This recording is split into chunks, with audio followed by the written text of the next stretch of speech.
Assalamualaikum warahmatullahi wabarakatuh. Salam sejahtera dan semoga kita dalam perlindungan Allah Subhanahu wa Ta'ala. Perkenalkan, saya Rizka Dena Bayu, Eskom MM, seorang dosen pada Perguruan Tinggi Universitas Negeri Surabaya. Pada kesempatan kali ini, saya akan memaparkan mata kuliah Algoritma Pemrograman, sebuah mata kuliah pada program studi S1 Bisnis Digital, Fakultas Ekonomika dan Bisnis, Universitas Negeri Surabaya. Mata kuliah ini terdiri atas 3 SKS dan merupakan mata kuliah wajib pada semester 3. Deskripsi mata kuliah ini adalah algoritma pemrograman menggunakan metode Project Based Learning yang membahas tentang teori, konsep, dan praktik tentang pemrograman dasar. Materi yang dipelajari mencakup pengenalan algoritma, notasi algoritmik, struktur logika pemrograman berupa sekuensial, seleksi, perulangan, mengenal metode searching dan sorting, serta memecahkan permasalahan menggunakan algoritma pemrograman. Mata kuliah algoritma pemrograman diselenggarakan dengan pendekatan blended learning, yaitu perpaduan antara pembelajaran tatap muka, khususnya untuk pelaksanaan praktikum algoritma pemrograman yang diadakan di lab komputer terpadu, dengan pembelajaran dalam jaringan melalui platform resmi UNESA, yaitu LMS Sinau Digital UNESA. Pada platform ini, mahasiswa dapat mengakses materi perkuliahan, mengunduh tugas, mengunduh RPS, serta mengunggah hasil tugas secara online. Metode pembelajaran yang saya terapkan bersifat partisipatif, memanfaatkan teknologi terkini untuk meningkatkan pemahaman terhadap algoritma pemrograman. Antara lain, saya menggunakan game virtual interaktif, serta pembelajaran berbasis proyek individu maupun proyek kelompok berdasarkan permasalahan bisnis digital di dunia nyata. Adapun capaian pembelajaran mata kuliah algoritma pemrograman adalah mahasiswa mampu memahami konsep algoritma dan pemrograman. Mahasiswa mampu merancang algoritma yang tepat untuk menyelesaikan masalah dengan menggunakan notasi algoritma. Mahasiswa mampu mengaplikasikan algoritma dalam pemrograman. Mahasiswa mampu menerapkan algoritma dasar dalam pemecahan masalah bisnis digital.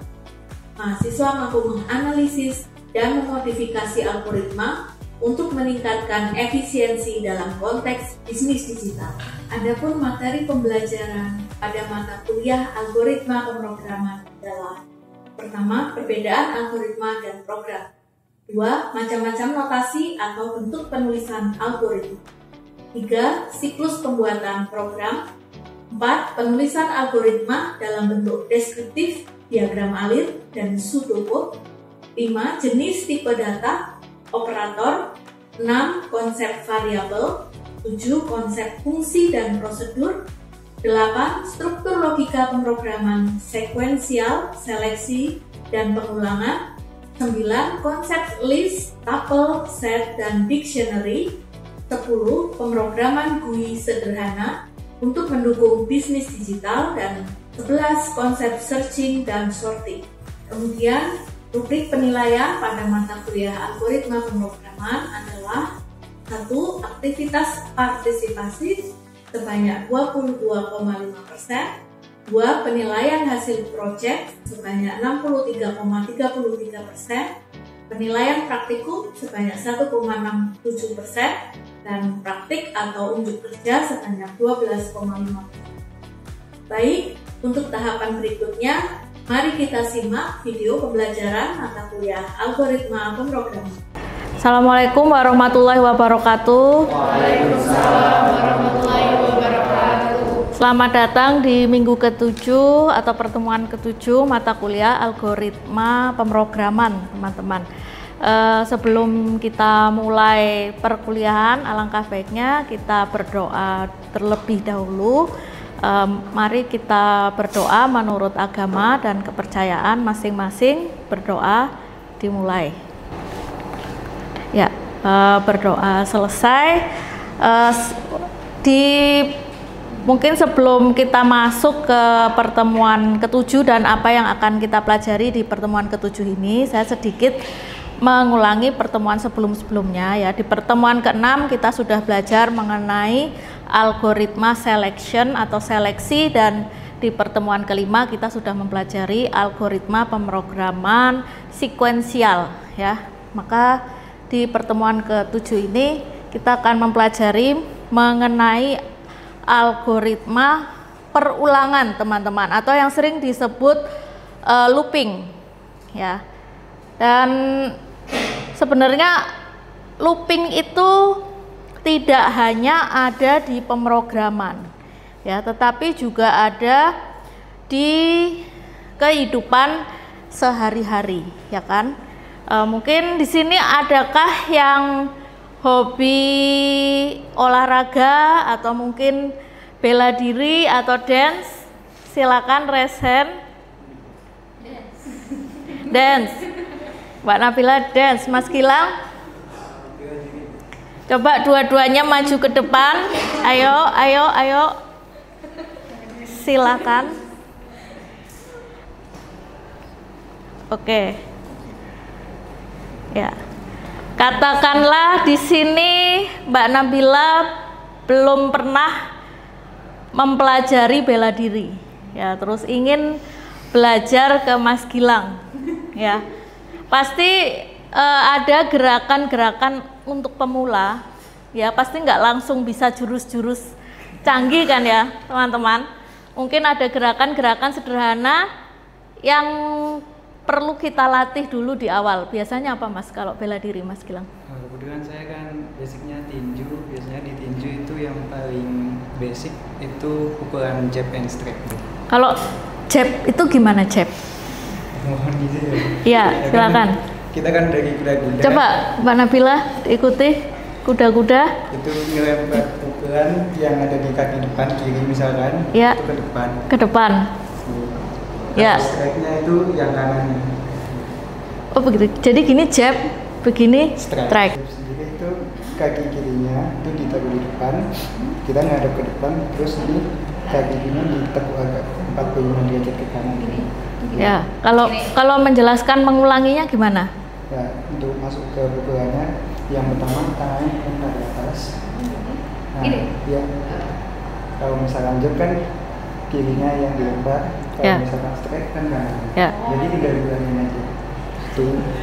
Ya kan, ya, kamu nyebutin tinggal diulangi itu berapa kali? Kamu jelasinnya gimana? Kalau jelasin perulangan latihan ke Mbak Nabila? Ini ada 1, 2, kalau 1 jab. Ya, kalau 2 ini. Ulangi berapa kali? Jelasin ke Mbak Nabila. Ulanginya mungkin bisa 10 kali, jadinya 1, 2 sampai 5 kali. Oke, berarti kalau kalian perhatikan di sini Mas Gilang menjelaskan ke Mbak Nabila, pertama dia jelaskan dulu cara menggerakkan tangan dan kakinya dan memposisikan. Yang kedua Mas Gilang baru menjelaskan ulangi gerakannya sebanyak 10 kali. Coba saya menginstruksikan ya. Mas Gilang, Mbak Nabila ulangi gerakan jab and strike 10 kali. Silakan. 4, 5, 6. Oke. Aplaus dulu buat Mbak Nabila dan Mas Gilang. Terima kasih, silakan kembali ke tempat duduk. Bisa diperhatikan tadi di depan kelas, ketika kita menginstruksikan seseorang untuk mengulangi suatu gerakan ya, ataupun suatu aksi ya. Yang pertama ada perintah berapa kali kita ingin mereka mengulangi gerakannya, ya kan? Kemudian yang kedua baru ada instruksi gerakannya seperti apa. Ya, misalkan tadi Mas Gilang ulangi gerakan jab and strike 10 kali, Mbak Nabila ulangi gerakan dabbing 3 kali, gitu ya. Kan cara kalian bukan seperti ini. Mas Gilang lakukan jab and strike pertama, Mas Gilang lakukan jab and strike kedua, Mas Gilang lakukan jab and strike ketiga, sampai 10 kali kan tidak efisien ya teman-teman. Lebih efisien langsung di depan kita minta ulangi sebanyak berapa kali aktivitas yang ingin kita ulangi tadi ya. Nah, itu pun sama ya seperti looping pada pemrograman komputer ya. Seperti ini sintaknya kalau di pemrograman Python ya. Di atas di awal ya, sini bisa dilihat berapa kali kita ingin merepeat atau mengulangi actionnya. Jangan lupa sintaks untuk looping itu sendiri adalah di sini for loops ya, for loop, sehingga di awal sintaknya adalah for, kemudian for index in range 4 ya, baru titik 2, dan di baris berikutnya ini adalah menjelaskan action apa yang di looping ya. Nah, ini ingat-ingat pertemuan sebelumnya ya. Di sini helper adalah objek yang akan kita perintahkan untuk melakukan aksi, dan move left adalah functionnya, yaitu aksi yang akan dilakukan. Di sini ini contohnya dalam sebuah game ya, objeknya adalah helper dot functionnya move left atau bergerak ke kiri, kemudian helper build left arrow. Coba kalian pahami coding di depan. Ketika coding di depan ini di running di Python, maka action apa yang akan terjadi teman-teman? Coba resen. Coba. Itu berarti gerak ke kiri 4 kali. Gerak ke kiri 4 kali, kemudian membangun panah arah kiri sebanyak berapa kali? 4 kali. Berarti outputnya adalah akan menghasilkan apa?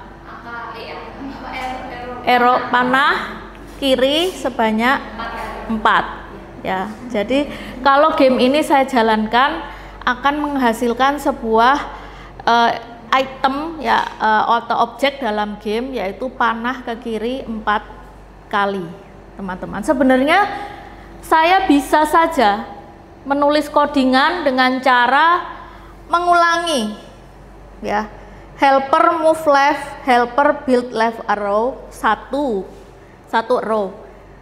Baris berikutnya saya ulangi helper move left, helper build left arrow. Berarti kalau tanpa looping, tanpa kita menggunakan sintak for loops, berapa baris codingan yang harus saya tulis? Coba resen. Ya, 8 baris. Sedangkan kalau saya pakai sintaks for loops, berapa baris? Resen lagi, Mas Gilang.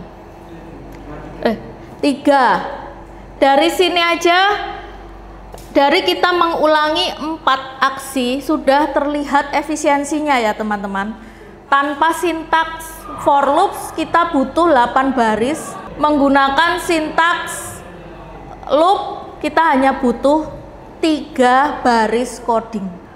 Sekarang saya tanya, kalau saya ingin membuat 1000 panah kiri, berapa baris coding kalau tanpa menggunakan sintaks for loops? Berapa baris? 2000. Betul sekali, 2000 baris. Kalau kita nulisnya manual ya sampai capek ya teman-teman. Tapi kalau pakai for loops berapa baris? 3 baris. Kalau saya ingin membangun 1,5 juta panah kiri, saya akan butuh 3 juta baris kode. Tapi kalau pakai for loop tetap 3 baris. Artinya apa? Semakin banyak aksi perulangan ketika kita menggunakan sintaks loops, maka semakin terlihat efisiensinya. Kalau kita terapkan dalam game seperti apa? Di sini ada tokoh hero di sisi kiri bawah ya, teman-teman bisa dilihat. Di sini tujuannya hero ini ingin mengumpulkan semua totem atau semua item ini ya. Ada tiga totem. Berarti apa yang harus dilakukan hero ini? Dia harus bergerak kemana? Ke atas dan ke kanan. Diulang sebanyak berapa kali? 3 kali. Ada gerakan alternatifnya enggak? Mungkin banyak jalan ya menuju Roma, ke atas ke kanan. Cara lainnya bagaimana? Kemana? Ke kanan dan ke atas juga bisa. Diulang 3 kali. Mari kita terapkan di gamenya, teman-teman, sekaligus mengcoding. Mungkin nanti salah satu dari kalian bisa maju juga ke depan ya untuk memainkan gamenya. Oh ya, yang ini ya, following the sign ya, silakan Anda klik di game Anda. Salah satu mungkin bersedia maju ke depan untuk praktekkan di depan. Silakan Mas Royhan. Ya boleh, sip ya, mari. Oke, kita mulai dari pemrograman yang sederhana dulu ya, teman-teman. Mari kita sambil mengingat kembali materi sebelumnya, bahwa pada intinya mengcoding sesuatu itu memiliki tujuan untuk mencapai atau menyelesaikan sesuatu ya. Di sini bisa kalian lihat di bagian kanan atas, tujuan kita adalah bergerak mencapai pohon ini ya. Berarti bergerak maju ke atas berapa kali? 2 kali. Silakan langsung saja. Kemudian bisa diklik play ya. Ini codingannya sudah menggunakan bahasa pemrograman Python. Mungkin kalau baru perulangan 2 kali belum terasa ya loopingnya. Silakan next. Dia nulis di dalamnya sini. Bisa juga ya, di start silakan. Ya, kali ini agak sedikit lebih rumit ya. Ada rintangan kolam. Apa yang harus dilakukan untuk mencapai kain merah itu atau bendera merah? Bergerak kemana hero-nya? Bisa resen? Ya, gimana Mas Dafa? Ke atas 2 kali, ke kanan 1 kali, ke atas 1 kali. Berarti codingannya seperti apa? Ya, berapa kali? Oke. Ya, bisa di running. Betul ya, betul sekali. Silakan dilanjutkan ya, next. Jangan dilupakan algoritma sebelumnya yang sudah kita pelajari. Apa yang sudah kita tulis saat ini juga sudah termasuk algoritma sekuensial ya, di mana Anda menulis perintah secara berurutan agar bisa mencapai tujuan akhir. Silakan start.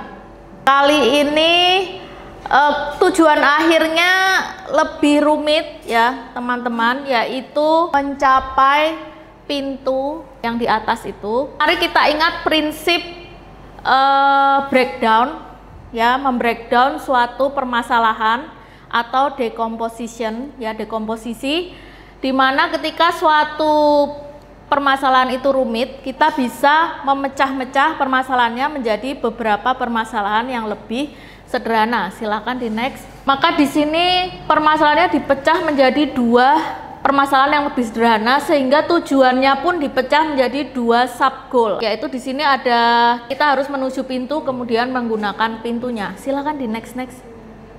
Ya, terus. Ya, berarti di sini bagaimana, ada yang bisa raise hand? Ya, silakan Mbak Andayani. move left 2 kali, ke atas up 2 kali juga, ya. lalu ke kanannya 2 kali lagi, lalu use door. Ya, hero move left 2 kali, move up 2 kali, kemudian move right 2 kali, dan use door atau menggunakan pintu. Silakan dirun. Ya.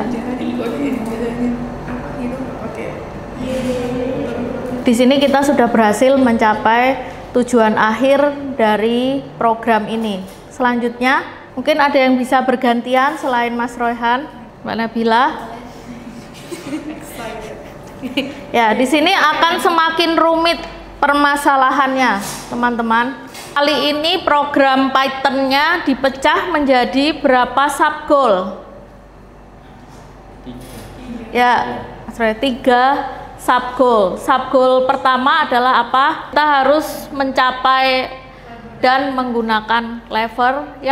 Subgoal kedua mencapai dan menggunakan pintu. Subgoal ketiga menggunakan tangga. Ya, silakan. Tadi Mbak Nabila sepertinya punya ide supaya lebih efisien mengurangi baris-baris kode. Silakan diterapkan, Mbak Nabila. Ya, betul Mbak Zulia. Jadi ingat kembali ya, function dan argumen di dalam tanda kurungnya itu bisa kalian masukkan argumen. Di sini adalah argumennya memasukkan berapa poin atau beberapa titik kita ingin menggerakkan objek hero. Misalkan kalau Anda ingin menggerakkan hero ke atas 2 kali, maka Anda bisa gunakan objeknya dulu, hero dot functionnya move up, kemudian masukkan argumennya yaitu bergerak 2 titik, maka hero dot move up di dalam kurungnya diisi angka 2 seperti itu. Oke, jika sudah silakan bisa di running. Yang move up yang paling atas bisa diefisiensikan lagi nggak, Mbak Nabila? Ya, jadi apa yang sudah kita pelajari di pertemuan-pertemuan sebelumnya kita praktekkan pula di pertemuan ini. Ya, silakan. Ya, dari sini sudah terlihat tiga-tiganya ya subgoal sudah semuanya sudah tercapai. Kali ini subgoalnya lebih rumit lagi. Total ada berapa, Mbak? Bukan. Ya. Ya, ada 4 subgoal. Silakan digerakkan. Jangan lupa di sini perintah-perintah yang ada dalam function harus dieksekusi secara berurutan. Inilah prinsip algoritma pemrograman sekuensial, ya. Move up, move right 3 kali, move up 2 kali, move right 1 kali menggunakan lever, kemudian move right 1 kali, use door. Apa yang terjadi ketika kalian melupakan prinsip algoritma sekuensial? Kalian mengcoding tetapi kalian tidak menghiraukan pentingnya urut-urutan penyelesaian masalah. Seperti kalian lihat ketika di running tidak ada pesan error, teman-teman. Karena ini bukan syntax error. Ya, artinya secara penulisan codingan sintaknya sudah betul, tetapi yang salah apanya? Algoritma, khususnya urut-urutan, atau kalau dalam pemrograman kita sebut logic error atau error logika. Ini cara yang mengasihkan ya untuk belajar, tetapi jangan lupa selama kalian menggunakan teknologi atau game ini untuk belajar pemrograman Python, mohon tetap diingat materi-materi kita ya. Dari awal algoritma pemrograman sekuensial artinya kalian harus menggunakan urut-urutan yang sesuai, yang tepat ya. Kemudian dekomposisi ketika menemukan suatu permasalahan yang rumit. Kalian lakukan breakdown atau dipecah permasalahannya menjadi beberapa permasalahan yang lebih sederhana, sehingga akan muncul pula beberapa sub goal ya. Kemudian untuk tugas homework ya, silakan dilanjutkan memainkan gamenya hingga level crystal clear ya. Ini akan mengcover materi sampai looping. Mohon tidak melebihi level crystal clear. Nanti saya akan bisa melihat di dashboard ya progres kalian. Mohon maaf jika kalian melebihi dari level yang sudah saya tentukan, maka akan mengurangi nilai kalian ya. Untuk tugas sendiri ada di slide halaman 49 ya, independent practice. Kemudian silakan mulai dikerjakan mini project ya. Nanti juga akan di guide dalam level gamenya yang kita sebut capstone project ya.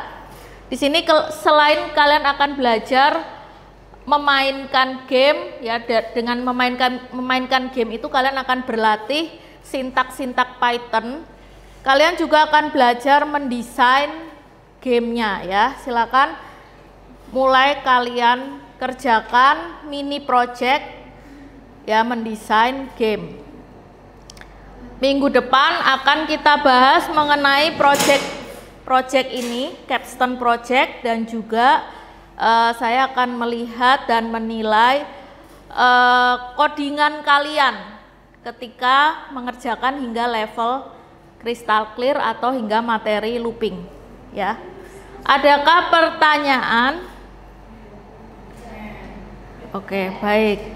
Jika tidak ada pertanyaan, mohon dikumpulkan tugasnya dengan tepat waktu ya. Saya akhiri perkuliahan minggu ke-7 ini dengan ucapan alhamdulillah barokallah ya.